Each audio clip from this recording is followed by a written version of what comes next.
Buenas tardes a todos y a todas. Bienvenidos a este webinar de comercio internacional. Daros las gracias por vuestra asistencia. Es cierto que a lo largo de la sesión es posible que se vayan incorporando personas, pero no nos podemos dilatar más porque hay profesionales aquí que están esperando a dar su punto de vista sobre el tema que vamos a hablar. En concreto, el título de este webinar se llama "Cómo detectar oportunidades en mercados internacionales", y para su desarrollo tenemos el placer de contar con varios profesionales que cuentan con un gran desarrollo de carrera en este apasionante mundo de la internacionalización. Y comentar que va a ser un webinar muy dinámico y muy experiencial. Donde los ponentes van a dinamizar la sesión desde un punto de vista práctico, ¿vale? Con lo cual yo creo que va a ser mucho más interesante y va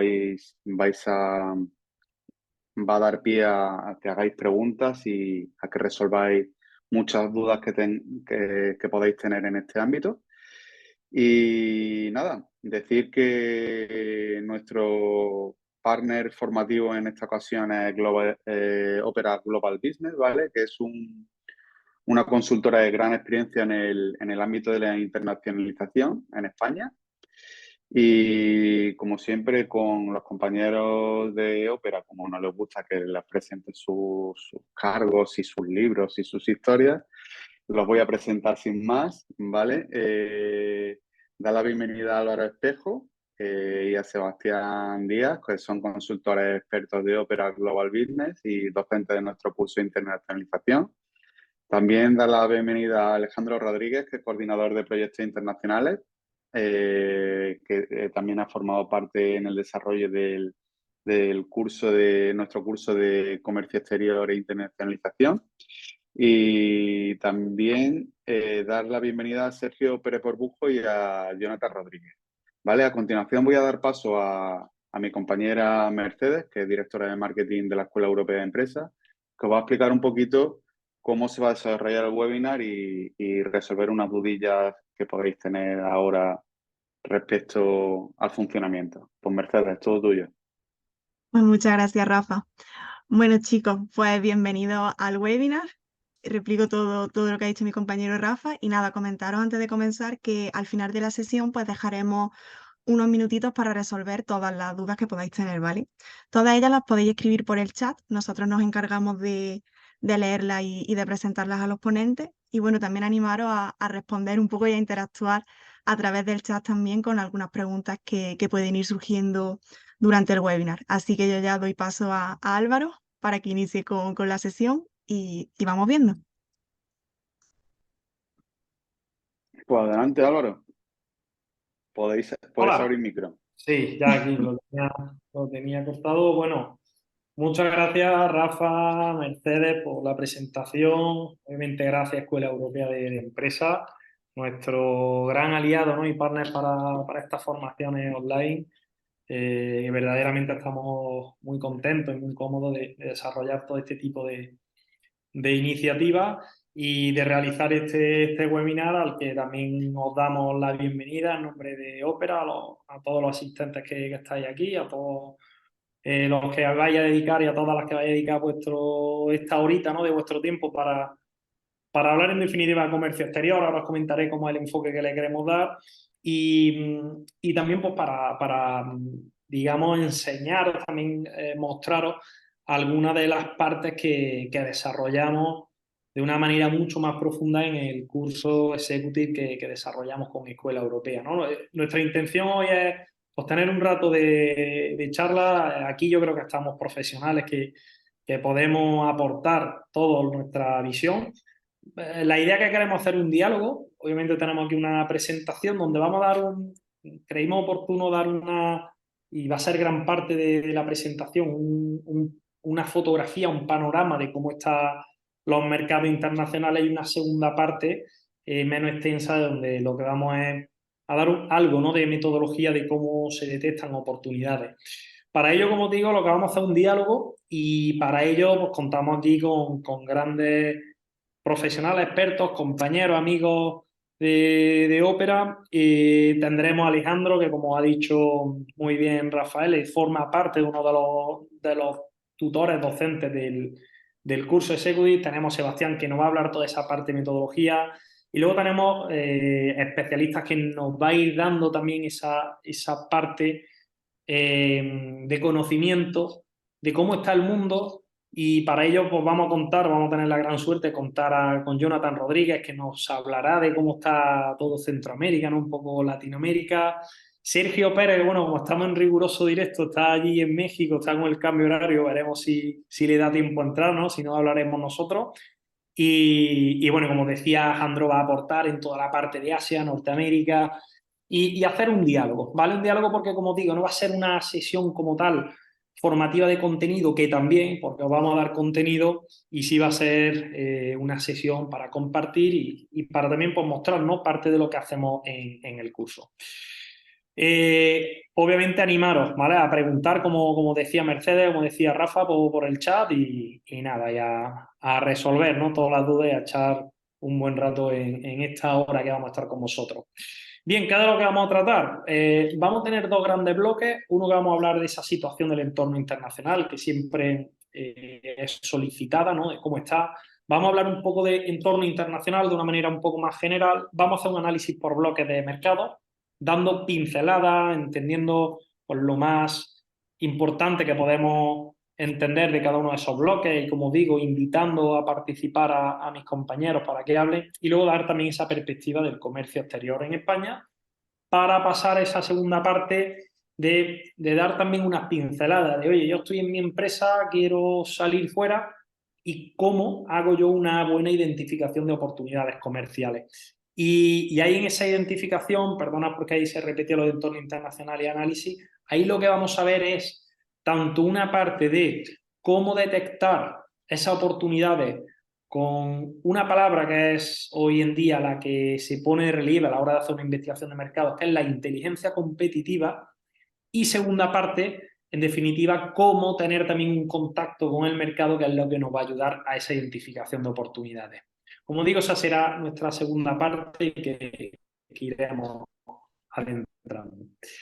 Bien, vamos a entrar con la introducción, ese entorno económico internacional. Está claro que el entorno económico internacional nos va a jugar ese papel clave, fundamental, ya no solamente como dice ahí del comercio exterior, de internacionalización, sino que para nosotros juega un papel importante el entorno económico internacional en algo tan importante como es la geopolítica, ¿no? La que mi compañero Alejandro, ¿no? Alejandro le gusta tanto, ¿no? Cuando hablamos de geopolítica y compartimos libros, ¿no? Y vemos vídeos. Obviamente el entorno económico internacional juega un papel importante en la geopolítica, como la geopolítica juega un papel importante en el entorno económico internacional.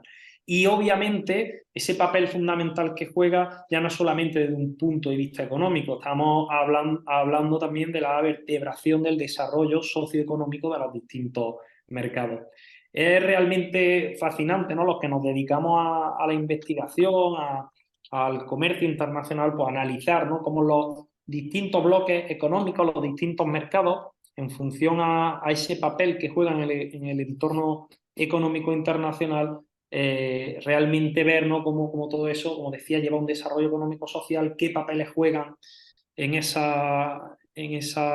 tablero de ajedrez de la geopolítica, y realmente importante. ¿Y qué vamos a decir, qué ingredientes se suele hablar en este entorno económico internacional? Pues obviamente todo el acceso a mercados extranjeros es importante, ¿no? Y hablando también de lo que tratamos hoy, ¿no? De cómo detectar oportunidades comerciales, que hagamos ese análisis de cómo acceder a los mercados extranjeros, hablando de barreras, de políticas arancelarias, de regulaciones, de normas comerciales. Esto es pura, ¿no? Esto es pura geopolítica, esto es pura negociación también a niveles altos supranacionales, ¿no? De organismos supranacionales que van abriendo mercados, ¿no? Van tratando el acceso y obviamente pues se ven tendencias, ¿no? A día de hoy, digamos que a raíz del COVID, a raíz, incluso si nos vamos un poquito antes del COVID, incluso a día de hoy, ¿no? Con ciertas guerras que se van dando, cómo se habla, ¿no? de una vuelta de nuevo a a volver a tener ese acceso a los mercados un poquito más controlado, ¿no? Incluso como ya hay distintos bloques económicos, se habla mucho de Europa, lo habréis escuchado, como Europa, en el seno, ¿no?, de donde se toman las decisiones, alguien levantó la mano, ¿no?, y dijo cómo puede ser, ¿no?, a raíz del COVID, que no tengamos o no seamos capaces de desarrollar, de producir unos chips, cómo puede ser que no seamos capaces de desarrollar una industria farmacéutica o de desarrollar algunos sectores productivos industriales clave que nos hemos dado cuenta que tenemos tanta dependencia, ¿no? Y ahí es donde empiezan también vamos a decir, a empezar a jugar otro tipo de acceso a los mercados extranjeros, a empezar a potenciar una industria local, que siempre pensad que cuando hablamos de que un acceso al mercado X, ¿no?, que vamos a ir a un sector, veamos que existen unas barreras comerciales, unas políticas, unas regulaciones que sean o que estén impidiendo la entrada de productos, servicios extranjeros, detrás lo que hay siempre es una protección de la industria local. Obviamente estamos en un escenario global donde la competencia es cada vez mayor, ya no solamente por ese movimiento de globalización, ¿no?, que vamos a decir a niveles amplios que se dieron, ¿no?, donde ahora se empieza, ¿no?, un poquito a no parar, porque la globalización no va a parar, pero sí, bueno, un cierto frenazo o simplemente a tener un cierto sentido a la hora de esa globalización y de la ruptura que había de ciertas cadenas de suministro. Ya no solamente por eso, por esa tendencia a la globalización, sino obviamente por la entrada en juego de las TICs y de cómo se ha conseguido dar cercanía a distintos sectores y a las empresas, ¿no? A raíz del TICs, obviamente, de las TICs es mucho más fácil llegar a nuestros clientes, que ya no solamente sea el cliente cercano que yo tengo. Y, por supuesto, todo el desarrollo del sector del transporte, que duda cabe que también ha ayudado a esa mayor competencia en un escenario global, porque hoy día es mucho más fácil ir a un determinado mercado, es mucho más fácil mandar una determinada mercancía con unos tiempos pues, mucho más cortos de lo que había en el pasado. Toda esa interconexión de los eventos, los sucesos económicos en un mercado tan globalizado, obviamente se habla de que cualquier evento, cualquier suceso económico, al igual que esa globalización tiene unos efectos positivos, tiene unos efectos negativos, ¿no? Y que obviamente un evento que suceda, un suceso económico que suceda en la otra parte del mundo, está viéndose involucrado, en definitiva, todos los mercados por esa interconexión.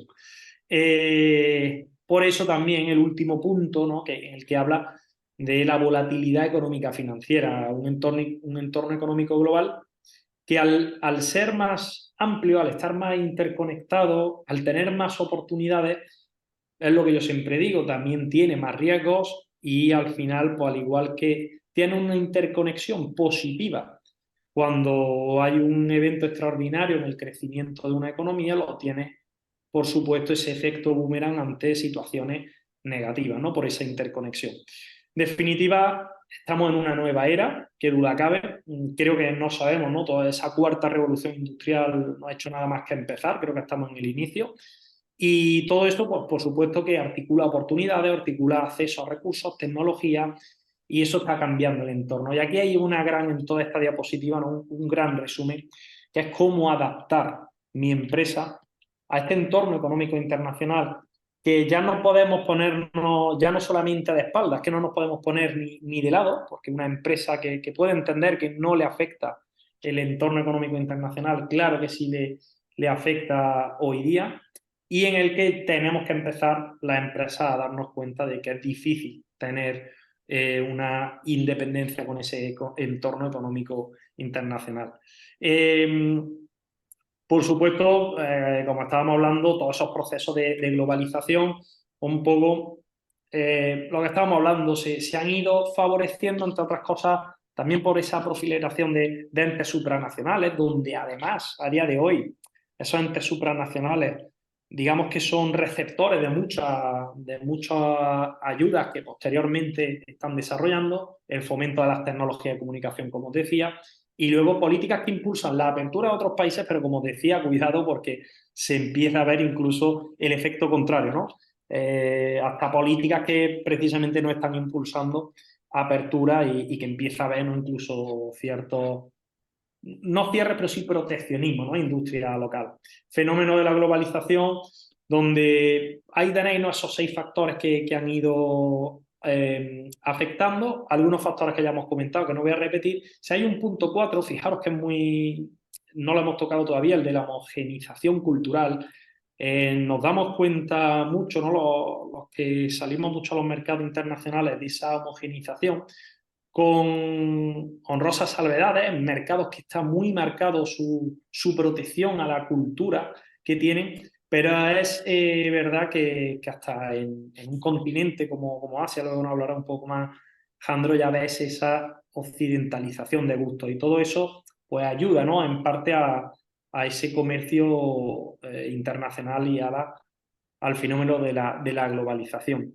La integración a los mercados financieros, estamos viendo, y sin entrar mucho, pero hoy día todo el profesional que trabaja en los mercados financieros, ¿no?, que está relacionado un poco con todos esos productos, ¿no?, renta fija, renta variable, ahora los fondos indexados que están muy en boga, ellos siempre están dando un denominador común últimamente, y es que cada vez más se encuentran unos mercados financieros más volátiles, con mayor incertidumbre y mucho más difícil de identificar, ¿no?, hacia dónde va. Y entre otras cosas por esa parte de globalización y por lo que os decía de esa interconexión, ¿no?, de cualquier evento que está afectando en todos los mercados. Y como decía, aparte de esa deslocalización de la producción, que incluso se está volviendo una deslocalización que vuelve, ¿no?, otra vez, como estaba pasando en Europa, ¿no? Europa, a raíz del COVID, se dio cuenta, incluso en esos entes supranacionales, de parte de la ruptura de cadenas de suministro importantes que hacían muy dependiente Europa de otros mercados, otros continentes, y ahí hay un gran ejemplo, que es el sector textil, ¿no?, como el sector textil empieza a volver en ese famoso triángulo de Polonia, República Checa, Eslovaquia, a ese triángulo productivo dentro de Europa y a potenciar, ¿no?, dentro de Europa ciertas industrias que se consideran clave en el desarrollo. Y bien, y una vez hecho esta entradita, vamos a empezar a analizar por bloques económicos. Por bloques económicos, donde vamos a empezar a hablar de Europa. Europa, obviamente hablamos de un mercado donde efectivamente tiene un crecimiento económico, que está en desarrollo, que sigue siendo, ¿no?, referente en el mundo, pero donde aparece, ¿no?, ese primer punto que dice ahí, esos niveles altos de desarrollo económico y humano. Pero yo voy a decir algo más allá, ¿no?, de esta diapositiva, donde ahora incluso también vamos a tocar ciertos datos. Para mí Europa empieza a mostrar, no es que empiece, ya lleva tiempo, ciertos síntomas de debilitamiento de la economía. Son un grupo de países occidentalizados donde para mí existe un gran problema, que está en la pirámide poblacional, donde ahora cuando hablemos de otros mercados realmente no tienen ese problema. Y la pirámide poblacional, cuando te empieza a tambalear porque tienes pocos nacimientos, ¿no?, y empiezas a tener la última parte de la pirámide poblacional, se te empieza a ensanchar, en definitiva estás perdiendo capacidad de consumo interno. Recordemos que dentro de la pirámide poblacional hay una parte de esa pirámide que es la que está entre los 20 a los 35 años, que es donde realmente está gran parte del consumo interno de un mercado. ¿Por qué? Porque ahí es cuando tú haces una de las grandes compras, ¿no?, durante tu vida vital. Europa nota esa pirámide poblacional envejecida. Suele pasar que en mercados en los que están mucho más controlados, digamos que el dinamismo de la economía suele ser menor, y obviamente Europa está claro que se ha ido quedando atrás con respecto al desarrollo que han tenido en otros mercados. Por supuesto, en el mercado europeo pues tenemos que destacar un denominador común, ¿no?, si analizamos de una manera un poco más genérica, que es el potencial que tiene en el aspecto agroalimentario, donde ya no solamente el potencial, vamos a decir, cuantitativo, sino cualitativo, con unos sellos importantes. El sello Europa está bien considerado fuera, los estándares de Europa son bien valorados desde el punto de vista ya no solamente agroalimentario, sino también desde el punto de vista del conocimiento. Y obviamente pues, son puntos a favor. Dentro del mercado europeo, bueno, ahí como dice, existen economías muy dispares, pero bueno, dentro de esas economías dispares, que yo creo que a todos los bloques le ocurre, digamos que la cohesión económica yo creo que se va dando de una manera un poquito más lógica. Obviamente la Unión Europea es uno de los grandes éxitos de la integración, ya no solamente económica, ¿no? sino social de un mercado, es un gran ejemplo. Existe ese mercado interno con una fuerte incidencia y obviamente hay que tenerla en cuenta, ¿no? Dando algunos titulares, ¿no? Y entrando, quería daros primero esto de Europa y ahora empezar a dar una visión global para ahora entrar en los mercados. Aquí vais a tener el panorama internacional de exportaciones e importaciones, donde fijaros, vamos a hacer el análisis de 2023, del primer cuatrimestre de 2023, tanto aquí a la izquierda, como veis, del crecimiento en este último cuatrimestre, como del crecimiento anual. Y hemos destacado aquí las principales economías, siempre considerando a la Unión Europea como un bloque. De lo que estábamos hablando, pues obviamente ha habido un crecimiento importante, también hay que entender, ¿no? Del año que veníamos, 2022, pero un crecimiento importante que ahora vamos a ir comparando.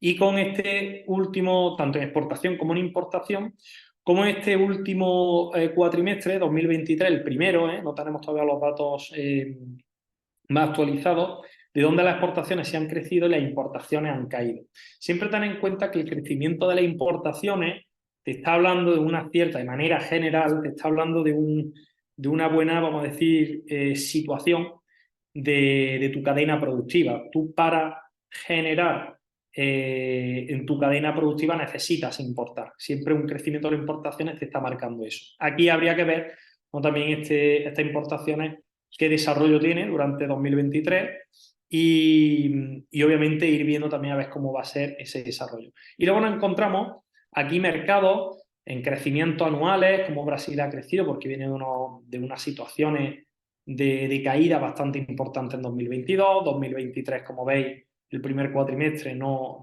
ha lanzado lo suficiente en crecimiento lo esperado. China, donde le está costando, ahora hablaremos, pero le ha costado un poquito más, especialmente en el último año, parece que se va recuperando en 2023. Algo muy parecido con India, con un crecimiento bueno anual, aunque sí es cierto que las importaciones, especialmente donde están cayendo.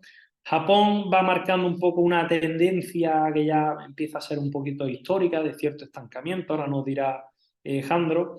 Y obviamente, bueno, como veis, las caídas de Rusia en parte no por la situación en la que se encuentra. Estados Unidos con un crecimiento más o menos adecuado.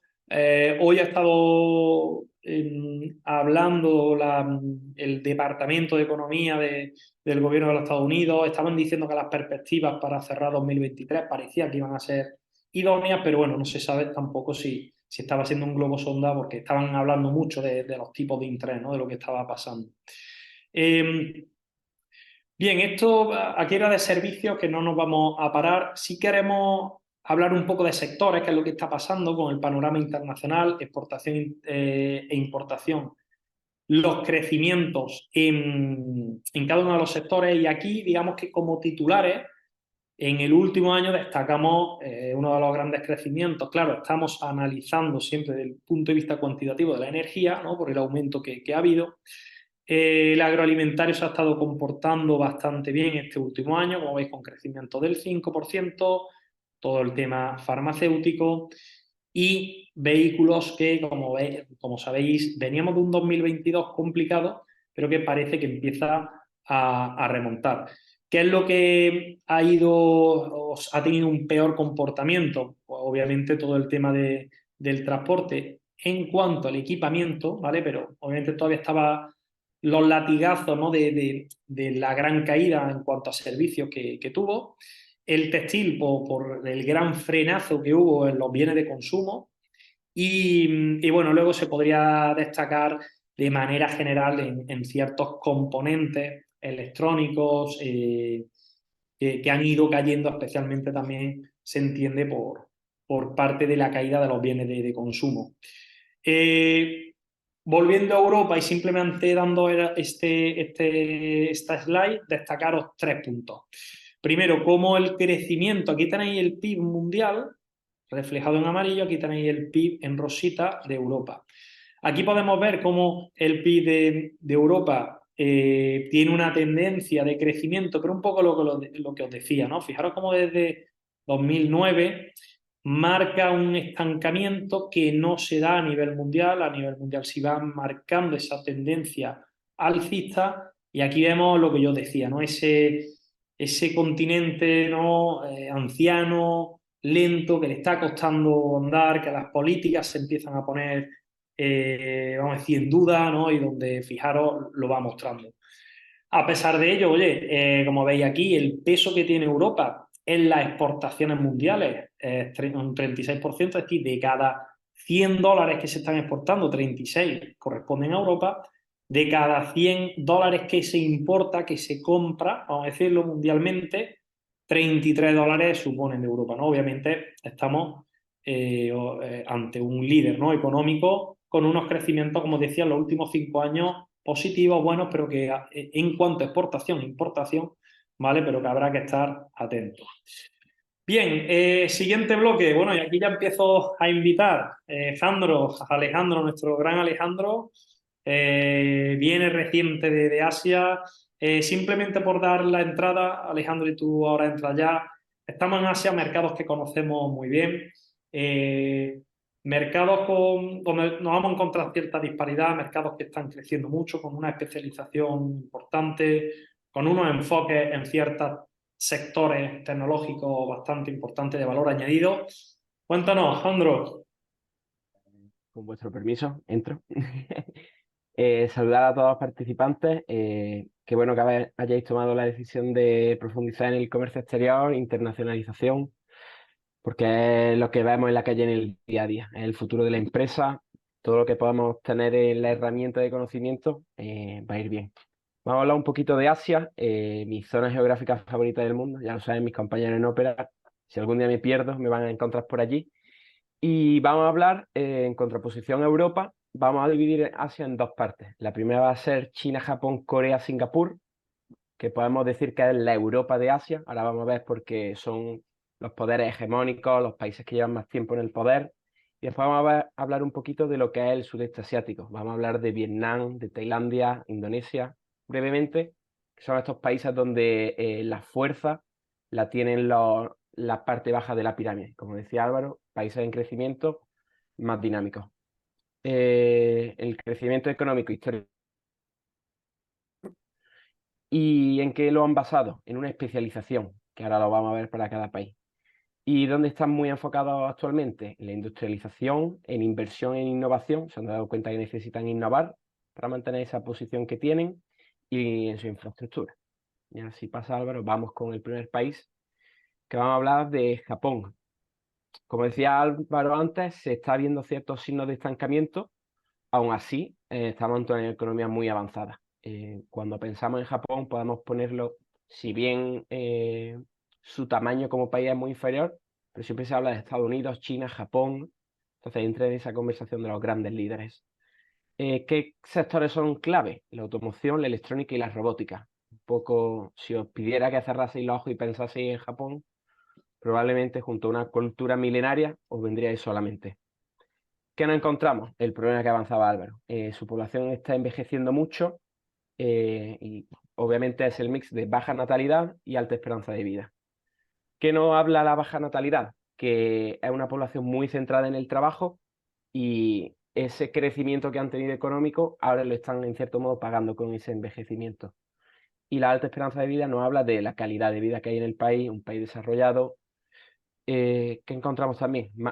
Tienen mucha mano de obra cualificada, pero es un desafío para ellos atraer el talento exterior por el estilo de vida, condiciones laborales que son distintas a las que estamos acostumbrados en Europa, un poco por poner en ese contexto. Y después, un problema acuciante para Japón es su deuda pública, está muy presente en el día a día. Y por último, la competencia regional y global. Antiguamente Japón era referencia en todo lo relacionado a electrónica, por ejemplo, Ya se está viendo como otros países, por ejemplo Taiwán, es referente en la creación de microchips. Hay países que le van ganando ciertas carreras. Entonces, desafíos y peligros que tiene Japón. Si pasa Álvaro, nos vamos a un vecino no muy lejano y históricamente con ciertos problemas con Japón, Corea. Corea siempre se ha conocido como uno de los dragones asiáticos, las economías que más rápido han crecido. Junto a Corea estaba Singapur, que lo vemos ahora después, y también está Hong Kong. Economía avanzada y sí aciertos muy centrados en la tecnología. Aquí el poder reside en chaebols, que estudié en Corea, entonces os puedo contar un poco de los entresijos. Cuando pensamos en Samsung, pensamos en un móvil, en electrónica. ¿Qué os parece si os digo que Samsung tiene seguros de vida, que Samsung tiene hoteles? Pensaréis que estoy loco, pero es cierto. En Corea las grandes empresas se estructuran en torno al término chaebol, que ya no solamente quieren una integración vertical, sino horizontal. Entonces, tocan varios sectores. Igualmente que en Japón, la población está envejeciendo. ¿Esto a qué es debido? Cada vez se emancipan más tarde, las relaciones afectivas empiezan más tarde que en Europa, entonces las parejas se forman más tarde. Todo lleva a este envejecimiento. Tenemos el asunto de Corea del Norte. Hay tensión a día de hoy, si bien no hay conflicto armado en este momento, sigue estando esa tensión. Os pongo la nota de que es una guerra abierta, porque nunca se firmó un tratado de paz o un armisticio. Entonces, para que os dé la idea, no está activa, pero tampoco se ha dado por cerrada. Y afecta mucho a Corea, porque en Corea se habla de la península de Corea. ¿Qué ocurre? Que Corea del Sur está rodeada de mar, salvo por Corea del Norte. Su único punto de acceso terrestre, que sería China.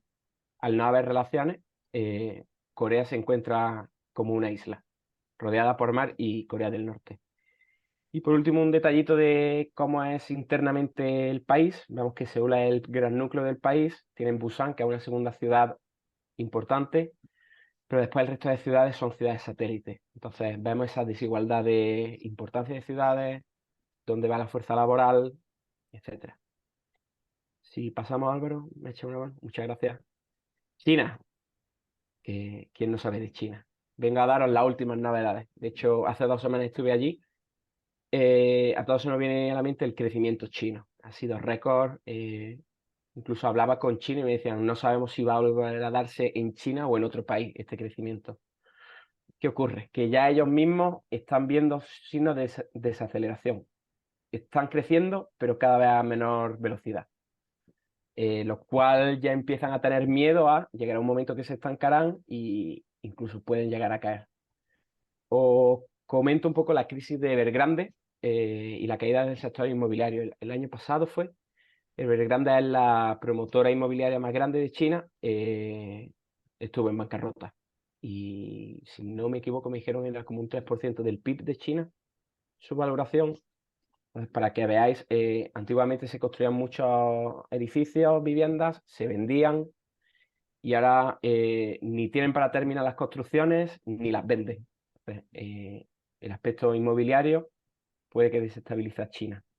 Encontramos desigualdades sociales. Tenemos los ciudadanos chinos que vienen a Europa y compran en tiendas de gran lujo, pero en China tenemos la China rural, ciudadanos que viven con menos de $1 al día. Entonces eso está patente. En el momento que sales de las grandes urbes, Shanghái, Pekín, Guangzhou, empiezas a ver esa otra China, esa desigualdad. Y por último, y a tener en cuenta no solamente en mercado, en comercio, sino también en geopolítica, son cómo se relaciona China, cómo se relaciona con Estados Unidos, las guerras comerciales que tienen, esa guerra de líderes mundiales, de conceptos distintos del mundo, de la economía. Tenemos también cómo se relaciona con India, un gigante en términos de población muy similar y que además son vecinos. Tienen incluso disputas por ciertos territorios, cerca de la zona de Cachemira en India. Tenemos Taiwán. No sé si habéis mirado, están hablando que puede ser la siguiente guerra mundial, porque China lo considera China, el mundo occidental no, hay tensiones. Y por último, y porque investiguéis por vuestra cuenta si os interesa, las relaciones con África y Latinoamérica.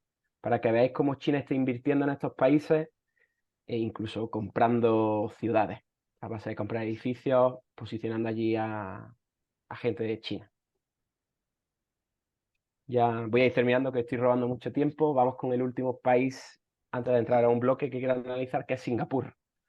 Es también uno de los dragones asiáticos, los países que hace 15, 20 años se vio su crecimiento estratosférico, y vemos que es una economía próspera.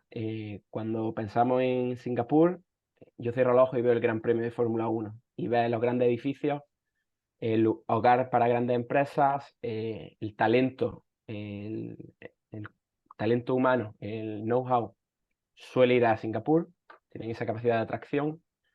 Es un país con gran diversidad étnica y social, lo cual nos lleva a podemos exportar todo tipo de productos allí, un ambiente abierto al negocio, pero que puede llevar a ciertos problemas de armonía social y de identidad nacional. Cuando piensas como un singapurense, no está claro, y eso es algo que el gobierno quiere evitar. Natalidad baja, de nuevo, que viene un poco marcado por la escasez de espacio en el propio país. Son 728 kilómetros cuadrados, pues como comprenderéis, la vivienda es escasa, lo cual no te permite tener familia como en España la concebimos, limitación de recursos, pues son los desafíos a los que se enfrenta Singapur. Con esto cerramos los países, como decía, la Europa de Asia, los países que siempre han sido poderosos, que han crecido rápido, y nos vamos al sudeste asiático. El sudeste asiático es muy amplio, pero sobre todo en mente tenemos Tailandia, Vietnam e Indonesia, me dijo uno atrás, y Filipinas, que estuve también hace 3-4 semanas. Estos son los que se llaman los tigres asiáticos, un poco por hacer el guiño a los que eran dragones, pues ahora son tigres. Y vemos que estos 4 países están creciendo económicamente muchísimo. Cada país difiere, pero sobre todo se basa en su agricultura, industria, servicios y, muy importante, el turismo. Cuando pensamos en estos 4 países, pensamos en cuántos turistas los visitan. Asimismo, son focos de inversión directa extranjera. Muchas empresas, muchos países están invirtiendo allí. Han visto la oportunidad. Desigualdad económica, desigualdad social. Son países en vías de desarrollo que todavía les falta un poquito. Entonces tienen que limar este aspecto. Población muy joven. Entonces, desarrollo, capacitación del capital humano. Filipinas, que estuve hace 3 semanas, la cantidad de chicos o de chicas en universidades estudiando diferentes carreras. Es un país que va a dar el boom de aquí a 20 años. Y por terminar, la parte así más negativa, vulnerable a desastres naturales por su localización geográfica, que todavía tiene que sobrepasar ciertos desafíos políticos. Todos pensamos en algunas veces no hacen las cosas como se debería en materia política, y en seguridad. Ciertos grupos independentistas, países que tienen varias religiones, esa convivencia. Y por último, ricos en recursos naturales. Un poco por daros esta foto. Muy bien, muchas gracias, Alejandro. Como veis, realmente el bloque este sudeste asiático, a lo mejor muchas veces menos conocido, son un grupo de países que está creciendo mucho, tiene unos crecimientos interesantes, además unos acuerdos comerciales importantes, por ejemplo, con Oceanía. Realmente aquí, por hablar de Oceanía, os diría tener en cuenta esos acuerdos comerciales que está teniendo con sudeste asiático y con países asiáticos. Están creciendo mucho estos mercados, empiezan a tener una cierta competencia en el ámbito de la agricultura, de la ganadería y el ámbito turístico, que ya empiezan a crecer. Pero aquí os destacaría especialmente en ese triángulo que están haciendo importante con Asia, con sudeste asiático, a tener en cuenta. Como veis, los pesos que tienen a nivel mundial obviamente son menores porque su tamaño es reducido, pero el crecimiento que empiezan a tener tanto Australia especialmente y Nueva Zelanda es para tener en cuenta, con unos crecimientos, con una apuesta muy clara al comercio internacional y a tener en cuenta. Y pasamos ahora a Norteamérica. Aquí tenemos Estados Unidos, Canadá, México, 3 mercados, ¿no?, que forman esa parte de Norteamérica con un acuerdo de libre comercio importante, donde especialmente, ¿no?, Estados Unidos con México tienen unas relaciones tradicionales, ¿no? Ya no solamente hablar de las maquilas, ¿no? Del textil, cómo tienen ese contacto. Estados Unidos, pues qué vamos a decir de ellos, ¿no? Un sector que especialmente destaca en innovación, en tecnología, van teniendo, como dice Alejandro, esa guerra económica con China y especialmente en el sector tecnológico. Obviamente Norteamérica hablamos de un mercado muy potente en el ámbito también agroalimentario. Y México, que bueno, que funciona, ¿no? Como esa parte de mano de obra barata, que ha utilizado también mucho por Estados Unidos para esa parte de su delocalización. Y destacar Canadá. Canadá es un mercado al que hemos estado trabajando, obviamente con los tres. Destacaría que de Canadá nos gusta mucho la profesionalidad que normalmente tienen los compradores, los importadores, la estabilidad política, económica, realmente un mercado de valor añadido a tener en cuenta, donde se puede llegar también ahí a meter productos de calidad, porque el segmento alto, superior, digamos que aparece. Es un bloque económico también con su peso importante, con el resto del mundo, con crecimientos, como veis, en exportación e importación. Y obviamente con fijar aquí sí una línea de crecimiento un poquito más marcada, una tendencia un poco más marcada que, por ejemplo, lo que nos estamos encontrando en Europa. Bien, pasando al siguiente bloque, y aquí ya vamos invitando a nuestro gran amigo Jonathan. Jonathan, que está hoy desde Panamá, nos va a hablar un poco, pues como te dije, Jonathan, cuéntanos un poco tu punto de vista, cómo está Centroamérica, cómo está Panamá. Aquí destacamos, bueno, son países con una producción agrícola de materias primas, ¿no? No existe un desarrollo industrial como el que nos podemos encontrar en otros mercados, muy centrado en ese sector primario. Nos podemos encontrar como uno de las debilidades, esa inseguridad que puede haber y esa necesidad de crecimiento de infraestructura. Centroamérica está siendo uno de los puntos donde China está poniéndonos su parte de sus inversiones. Y bueno, aquí tenemos a Jonathan. Jonathan, cuéntanos, ¿qué tal desde Panamá? Saludos, no sé si me escuchan. Sí, sí se te escucha. Va a ser para mí, bueno, tener esta breve intervención, ¿no? Sobre todo con hermanos y amigos de Opera. Yo creo que si lo han notado en la presentación, si en un lado del mundo, pues hay pues una población que ya no crece, porque no hay gente joven, porque pues llegaron a sus picos de crecimiento, pues Centroamérica ofrece completamente lo opuesto, ¿no? Digamos, donde hay escasez de producto, acá hay exceso de materia prima, ¿no? Y quizás aquí el reto mucho es el valor agregado a ese producto, ¿no? Hay mucho café, hay mucho banano, hay mucha hortaliza, hay mucha tierra fértil.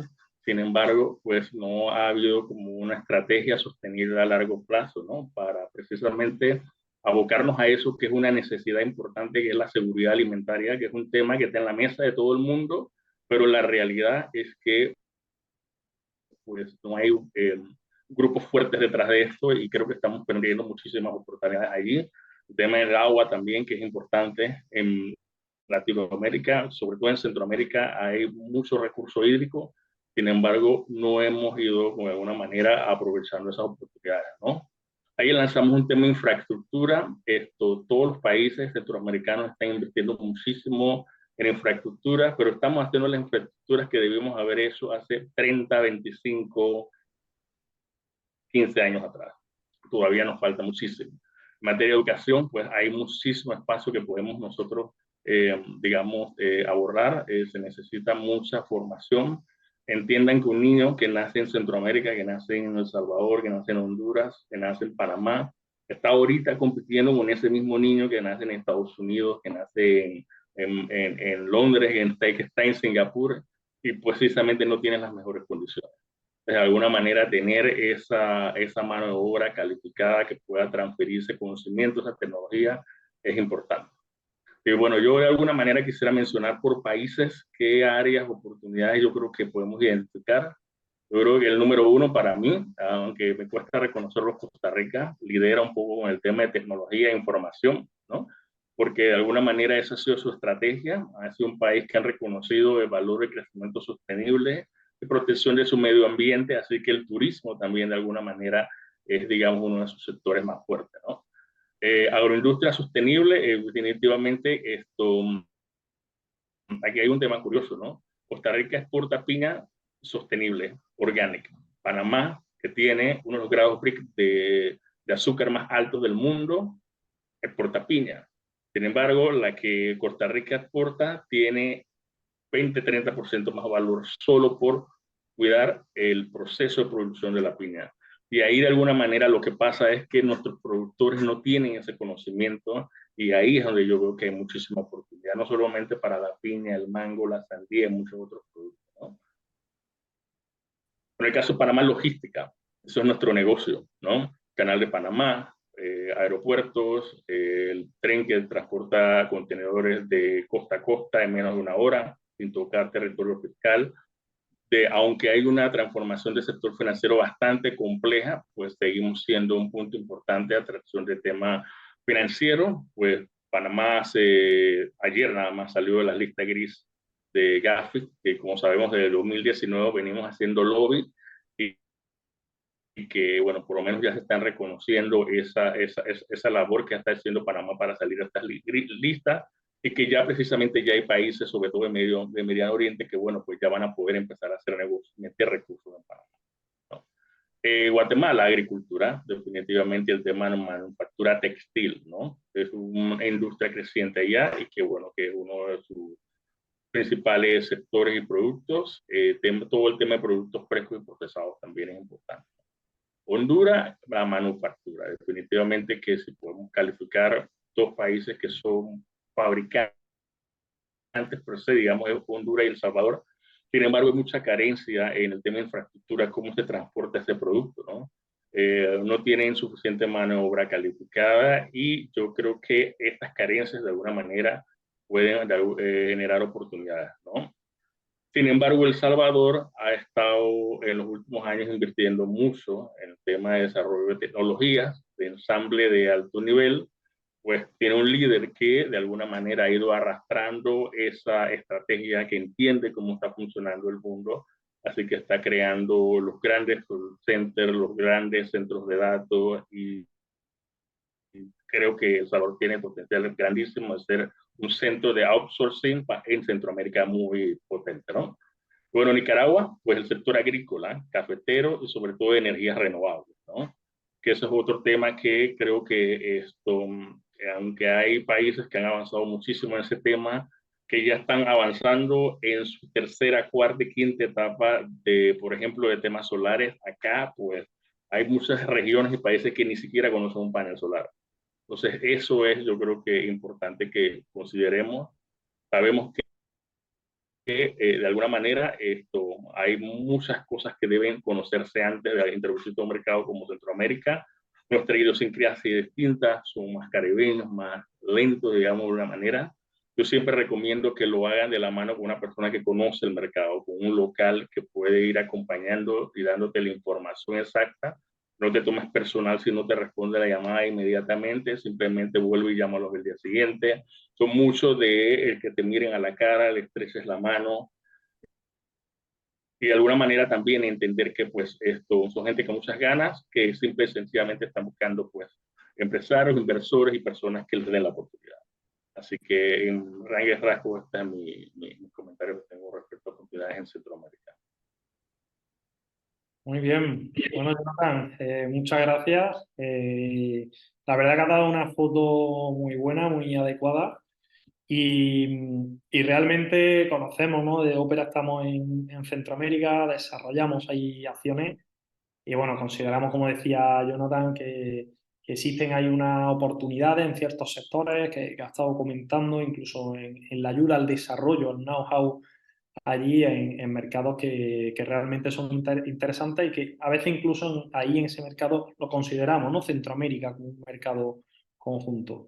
Muchas gracias, Jonathan, por darnos toda esa perspectiva en ese titular. Nosotros en el curso Executive adentramos un poquito más en esa información y luego si bajamos a Sudamérica nos vamos a encontrar unos esquemas parecidos. Nos encontramos ahí, eso sí, mercados mucho más grandes, ¿no? Mercados como el mismo Brasil, el mismo Colombia, donde los tamaños de mercado son obviamente distintos, que eso ya le hace atractivo. Son economías también basadas en el sector primario.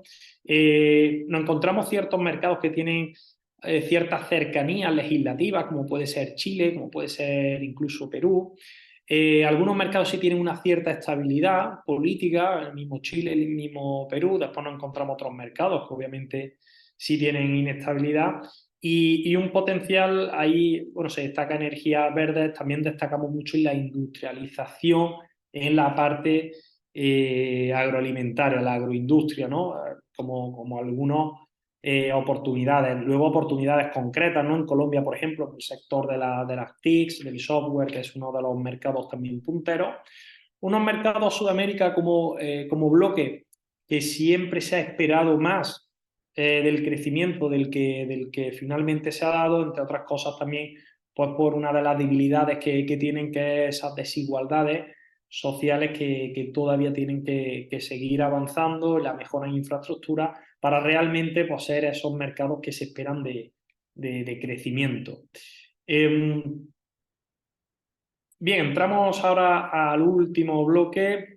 A ver si aquí, bueno, estos son los datos. Como veis, el peso de Sudamérica frente al total, pues más bajo que otros bloques, y unos crecimientos de las relaciones comerciales, como veis, importantes.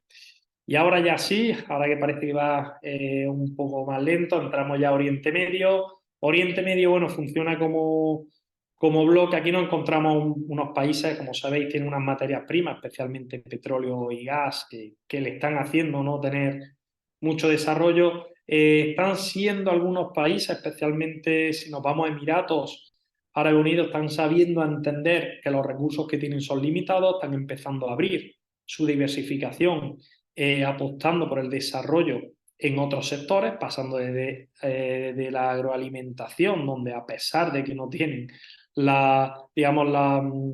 los mejores recursos, pero es que lo están comprando, hasta el desarrollo también de las TICs, hasta posicionarse como un mercado, en este caso Emiratos Árabes Unidos, de hub total mundial de negocio. Son puntos estratégicos totalmente, hay un auge importante en el sector de la construcción y, como decíamos, en tecnología, en innovación, y donde digamos que una de las principales debilidades que pueda tener pues forma parte de la inestabilidad que en esa región se ha dado históricamente y que obviamente a día de hoy, como sabéis, pues también ¿no? existe. También un peso menor que otros bloques, con un crecimiento que va teniendo también, como ven, exportaciones e importaciones de su comercio internacional, también bastante adecuado. Y ya entramos, si no me equivoco, al último bloque, antes de irnos ya a la segunda y última parte, que es la parte de África, norte de África. Y esta parte norte de África, además he visto antes en el chat que ya habían preguntado, ¿no? Si hablamos de toda la zona del Magreb, bueno, destacamos aquí unos mercados, y ya aprovecho, ¿no? La pregunta de un aumento del crecimiento demográfico interesante, una población joven. Obviamente existe inestabilidad política e incluso puede que vaya afectando, ¿no? en los recientes conflictos. Nos encontramos también como debilidad esas altas tasas de desempleo, de desigualdad. Su sector turístico está siendo uno de sus pilares importantes, al igual que las manufacturas y la producción del sector textil. Tiene una alta dependencia de los recursos naturales que lo mismo, si son capaces de darle un valor añadido, pues realmente les servirá de crecimiento. Y podemos destacar también que en Norte de África las relaciones bilaterales que en concreto tiene España pues lo hace ya de por sí un mercado atractivo. Son históricas, vienen de muy atrás, la cercanía entra en juego, incluso cercanía cultural, y son mercados a tener en cuenta. En el África Central nos encontramos obviamente su pilar de economía, que es la agricultura, cultivos como café, cacao, banana, aceite de palma. Si os fijáis, siempre en mercados en bloques donde no tienen un desarrollo importante de la industria, se centra mucho en, vamos a decir, materias primas, ¿no? En commodity incluso, pues que le evitan generar valor añadido. Y bueno, ya una vez visto eso, entramos ya a la última parte. Una última parte, como digo, es mucho más reducida, estamos ya llegando al final.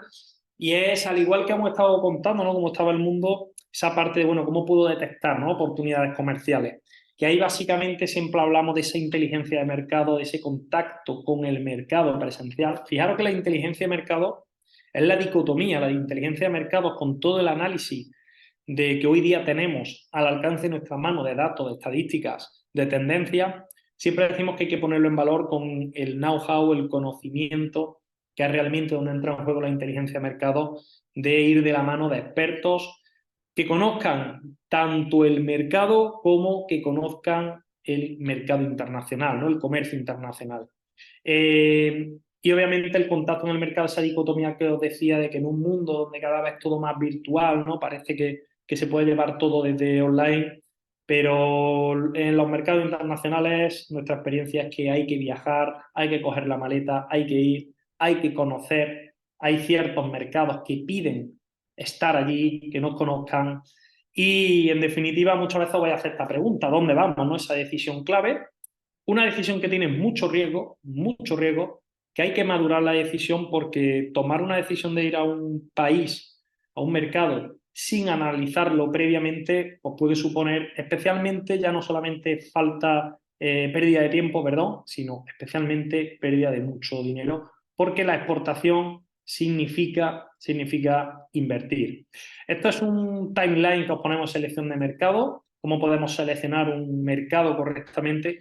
Siempre nosotros decimos que el primer paso, este amarillo, es hacer un análisis interno. No me vale mi vecino ha ido a Marruecos y voy a ir yo. Hay que hacer un análisis interno, saber cuáles son mis ventajas competitivas. Analicemos luego el mercado, como ahora nos va a decir Sebastián, con un buen análisis macro, con ese pestel, si queremos utilizar un pestel sectorial, ¿no? de mi sector, y obviamente de qué acceso hay. Conozcamos bien cuál es la competencia local e internacional y si esa ventaja competitiva mía, esta que he analizado aquí, la puedo trasladar y luego obviamente haz un plan. Haz tu presupuesto, haz un viaje, porque hay que viajar, y haz todos esos viajes internacionales. Y para preparar todo eso, existen muchas herramientas que ahora vamos a ver. Bueno, este es el plan ideal que os decía. Vamos a hacer una preselección de mercados, obteniendo información de fuentes que nos va a hablar Sebastián ahora rápidamente. Hagamos un viaje de prospección, hay que tocar el mercado, hacemos estudio de mercado y obviamente luego volvamos al mercado objetivo para ir a una feria, para una misión comercial, para conocer a mi comprador. Pero como decía, es muy importante viajar. Así que, bueno, estos son esa definición de mercados prioritarios, los pasos que podemos hacer. Siempre os vamos a invitar a que se haga esto en el curso de Executive. Os damos detallado toda la metodología, cómo hacer un análisis cuantitativo estadístico para yo tener una preselección de mercado, qué criterios en el curso os damos muchas pistas de qué criterio debo utilizar para hacer esa selección final de mercado y luego pues existe una metodología que utilizamos nosotros para ponderar esos criterios y que me aparezcan mercados de mayor potencial. Digamos que son mercados de mayor potencial, una lista corta, siempre habrá que hacerle un análisis cualitativo, haciendo inteligencia competitiva, viajando al mercado y definiendo realmente cuál es mi mercado. Y aquí, Sebastián, bueno, cuéntanos un poco de esas fuentes, sin obviamente entrar en cada una de ellas, pero esas fuentes que normalmente tú sueles utilizar como experto para seleccionar esos mercados, detectar oportunidades. Así que nada, cuéntanos algo sobre eso. Bueno, pues fuentes, pues hoy en día, con el gran avance que hay de Internet y datos e información, pues es importante tener una cierta metodología y conocer plataformas como estas aquí de entrada de datos macroeconómicos y sobre todo en eso, ¿no? En ese prisma en el que le estás metiendo, ¿no? Que seleccionar mercados, ¿no? Que cuando voy fuera, vale, muy bien, pero ahora ¿dónde voy? ¿Cuál me interesa? ¿Cuál no me interesa? ¿Dónde me centro? Y en ese disparo, el saber utilizar estas fuentes dentro de ellas, pues bueno, quieras o no, ganamos bastante terreno, ¿no? Quitamos parte de información que nos interesa, nos quedamos con la que nos interesa y bueno, podemos afinar un poquito más el tiro. Yo para mí uso mucho la del Fondo Monetario Internacional, por su credibilidad, por su fiabilidad. La primera de ellas, arriba a la izquierda, el Data Mapper, ya que tenemos datos y una comparativa de todos los países del mundo, como tasas de crecimiento del PIB, tamaños de la economía, esa desagregación en términos per cápita, tamaño poblacional, tasas de paro, todo este tipo de datos, e incluso a nivel de deuda pública y datos de cuentas públicas, podemos hacer una comparativa a nivel mundial y saber un poco qué mercados nos interesan o no nos interesan en este tipo de variables. Lo mismo en relación al Banco Mundial, quizás un poquito más centrada en esos países más en vías de desarrollo y demás, pero podemos obtener información comparativa de todos los países del mundo a golpe de clic. Y en específico aparece ahí a la derecha, dentro de los del Banco Mundial, lo relacionado con gobernabilidad, en términos de transparencia y aspectos que relacionan en este sentido, pues bueno, también podemos hacer una comparativa a nivel mundial por países, desagregado por países, para ver un poco si una de estas variables nos interesa saber para detectar si un mercado es interesante o no, o descartarlo. Pues bueno, gracias a este tipo de fuentes podemos acceder a ello. Luego el resto, el Santander Trade, desde la parte privada, nos ofrece datos, pues, una comparativa y una visión de cómo está la economía y un análisis previo, pues muy interesante. Similar a las anteriores, desde la parte norteamericana, la CIA, la conocida como la CIA, tiene un buscador, el Factbook, que podemos acceder a información pues también muy macroeconómica, PESTEL, para hacer este análisis que decía Álvaro, información geográfica, social, tecnológica de todos los países. A nivel que las anteriores, Naciones Unidas, como veis, todas ellas, fuentes de información muy fiables, todas ellas, todas ellas se basan en robustos sistemas de extracción de información, por lo tanto, las podemos utilizar con total solvencia para esa selección de mercado y hacerlo tranquilamente de que esos datos son buenos y válidos para esa selección.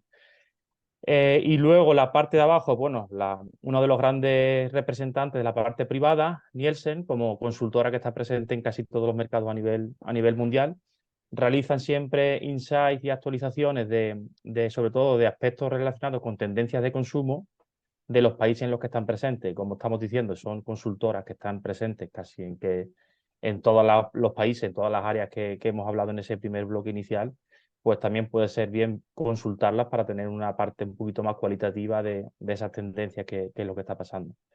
Eurostat, por el lado de ámbito laboral, bueno, podemos, si no sé las que me has puesto aquí, Álvaro, pero si tenemos que citar todas. Sí, aquí por comentarte, bueno, de esta siguiente, comentaros, aparte de lo que dice Sebastián, esta la recomendamos mucho, Eurostat, plataforma estadística de la Unión Europea. Destacaríamos también la OMC, podéis entrar. Luego, si queréis buscar informes específicos del sector agricultura, la USDA, que es de Estados Unidos. Y en definitiva, bueno, esta página, por ejemplo, Index Mundi, también de Estados Unidos, que es interesante. Bueno, hemos ido poniendo aquí algunas que consideramos. Hay algunas páginas, también os invitamos, los que tenéis Banco Santander, CaixaBank, preguntad por qué tienen unas plataformas propias con una información aceptable que los que sois clientes os dan acceso a esa información. Y ya por último, y por ir acabando, lo que os decíamos, al final, para cómo detectar oportunidades comerciales, no más allá de esas metodologías que entramos mucho en detalle en el curso, luego hay una parte principal que es la maleta, es recorrer el mundo, es conocer. Hay mercados que piden presencialidad, ¿no? Y gracias a Dios, ¿no?, que se sigue pidiendo eso y la parte humana, ¿no?, sigue teniendo un peso importante.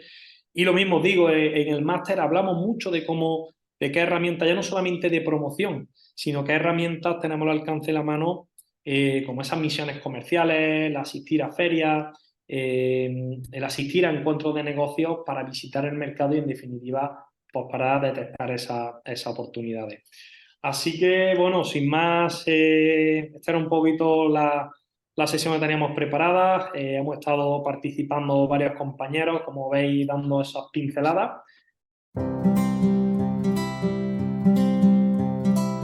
Comienzo con las preguntas. Bueno, pues en primer lugar vamos a empezar por la del chat.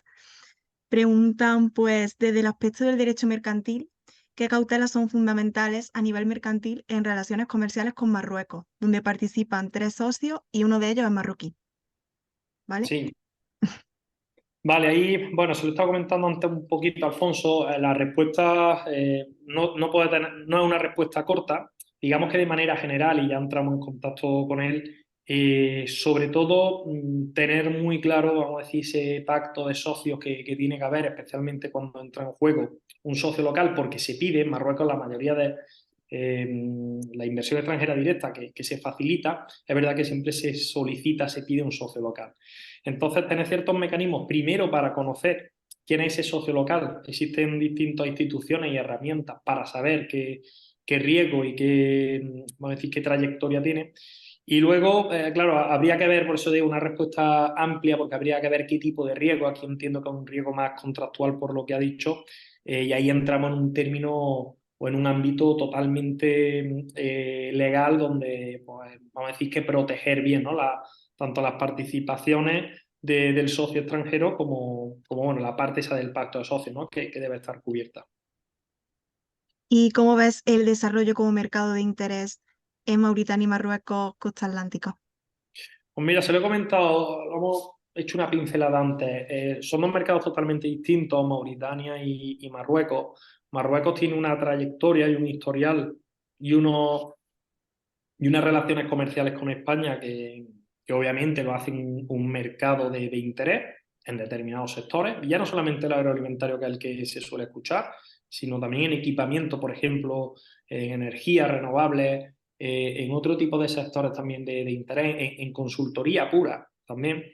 Es un mercado amplio, de consumo alto, cercano, ya no solamente desde el punto de vista de cercanía geográfica, sino cultural. Pero es que Mauritania estamos hablando de un mercado mucho más pequeño, donde las oportunidades comerciales son muy específicas. Le indicaba algo de economía verde, aparecía por ahí algo, un poquito de agricultura, pero estamos hablando de un bolsillo totalmente distinto, un mercado muy pequeño, casi que ahí que vamos a ir a algo más de nicho, ¿vale? Es verdad que también ahí nosotros no hemos tenido tanta experiencia como con Marruecos, pero como decía, dos mercados muy distintos. Vale, pues continuamos con algunas más. ¿Podría dar ejemplos de países donde la pirámide poblacional sea más favorable para el consumo interno? Bueno, para mí hay algunos mercados realmente, como todo sudeste asiático, está teniendo unas pirámides poblacionales jóvenes, preparadas, en crecimiento. Ahí te hablo de mercados como Vietnam, como Filipinas, como Taiwán, me salgo de sudeste asiático, ¿no? Pero bueno, lo rescato. Eh, Tailandia, te he dicho Vietnam, Filipinas. Luego, si nos vamos a Oriente Medio, sucede 3/4 de lo mismo. Nos encontramos unas pirámides poblacionales jóvenes, preparadas. Ahí incluso te podía destacar, ¿no? Un mercado, aunque ahora está en una situación complicada, como Israel, con una población joven, ya no solamente joven, sino con capacidad adquisitiva y con una preparación adecuada. Y luego, si nos vamos a Latinoamérica, antes lo apuntaba Jonathan, realmente para mí uno de sus puntos fuertes, ¿no? Te vas a México y es que el consumo que hay en México, eso no lo vemos en Europa, ¿no? El consumo interno en Centroamérica, Colombia, Brasil, son mercados que normalmente apuntan a esas pirámides poblacionales fuertes, ¿no? De jóvenes preparadas y en crecimiento. Y según el debilitamiento del mercado europeo, para una empresa española no sería un mercado 100% donde apuntar los esfuerzos a dar el salto. A una pregunta muy genérica, ¿no? Ten en cuenta que hoy aquí también hemos hablado de generalidades, obviamente. El mercado europeo, de manera general, apunta, ¿no? a ese frenazo económico, donde existe mucha competencia, donde no un consumo amplio como nos estamos dando en otros mercados. Por tanto, digamos que ahí te tienes que abrir hueco a codazos, ¿no? Pero todo es analizar también el nicho, ¿no? Porque, por ejemplo, si nos habla una empresa que tiene un producto que está enfocado al tema ecológico, obviamente el mercado europeo no va a ser uno de los principales. De manera general es complicado, nos vamos a encontrar mucha competencia, empresas muy desarrolladas, hay que buscarse el hueco, pero obviamente existen los nichos y algunos nichos adecuados. Y bueno, esto ya es un poquito más personal, creo yo. Si tuvieses que montar un negocio o empresa de productos o servicios, ¿qué productos o servicios y en qué mercado escogerías? Esta es la pregunta Esta es la pregunta del millón. Vamos al grano. Esta es la pregunta del millón, hombre. Yo voy a tirar por lo fácil. Una consultora internacional y a dar servicio por todo el mundo como hace Ópera. Con buenos partners y desarrolla la línea de formación como escuela europea. Y para una pyme que se quiera aventurar a internacionalizar, ¿cuánto dinero tendría que destinar para detectar su mercado ideal? ¿Y cuál es su tiempo estimado para obtener los datos fiables? Vale. Mira, para obtener datos fiables se puede obtener relativamente fácil. Vamos a decir que si nos vamos a generalidades, en 2 o 3 meses tú puedes tener un estudio de mercado más o menos adecuado, con análisis estadístico y análisis de fuente primaria y secundaria. Más luego métele el viaje. Es decir, si tú estás identificando una misión comercial, a lo mejor en 3 o 4 meses estás teniendo una información para realmente saber cómo está un mercado, introduciendo siempre, como digo, esa parte de información primaria de viajar al mercado. En ámbito presupuestario, bueno, ahí podéis ir desde ser muy habilidoso, al final muchas veces tiempo versus dinero, ¿no? Hay mucho trabajo que se puede hacer internamente en la empresa, no tener a lo mejor que subcontratar y tal, y hay veces que puedes hacer una misión comercial que esté subvencionada y otras que no, pero bueno, ponte si podemos dar una horquilla porque para decir, oye, conozco más o menos el mercado, porque te puedas estar moviendo de entre los 5.000 a los 15.000, 20.000 euros, ¿no? Porque imagínate que a lo mejor necesitas hacer una encuesta potente en el mercado y se te va más, ¿no? Es difícil dar un número, pero bueno, que pueda estar aproximadamente ahí. ¿Y puede ser el turismo internacional un indicador a tener en cuenta para apuntar a nivel de internacionalización?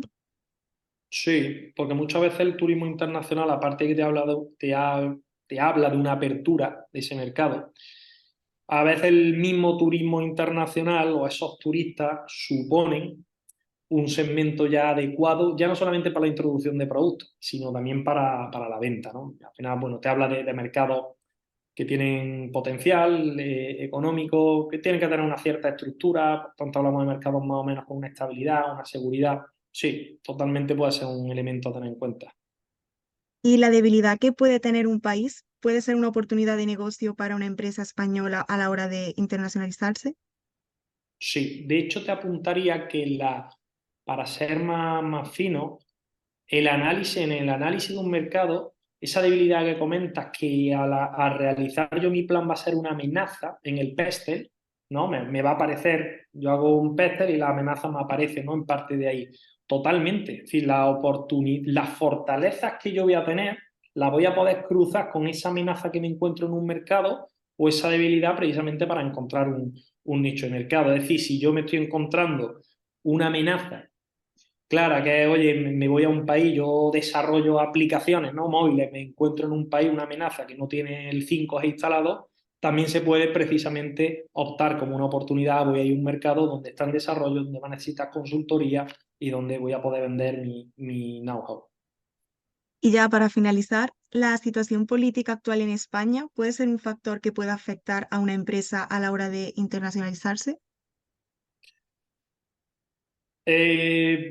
Entiendo, bueno, a la hora de salir, ¿no? La pregunta a la hora de salir, no de inversión extranjera directa aquí, ¿no? No tiene por qué. Es decir, a no ser que esté en una situación política económica bastante complicada, a la hora tú de salir a otro mercado no te tiene por qué afectar, ¿no? Si acaso, bueno, que no se esté apoyando a la empresa y tal, bueno, de manera general se apoya. Eh, sí te puede afectar más en la inversión extranjera directa, es decir, en una situación político-económica un tanto o de incertidumbre, sí te puede frenar y se nota mucho en la inversión extranjera directa que hagan extranjeros en tu país, más que tanto que tú salgas. Mm. Pues con esto ya terminamos la ronda de preguntas. Por mi parte, pues daros las gracias a todos, la verdad, tanto a los ponentes como a los asistentes. Yo pienso que ha sido un webinar súper completo y sobre todo la parte de que vengan profesionales de cada una de las áreas a comentar pues esos mercados, la verdad que creo que aporta mucho valor y sobre todo lo hace muy diferente. Así que gracias a todos, la verdad. Se ha alargado un poquito, perdonad por el tiempo, pero bueno, yo creo que ha merecido la pena. Muy bien, pues muchas gracias. Muchas gracias a Opera y muchas gracias a los asistentes y nada, hasta la próxima y nada, gracias por estar aquí.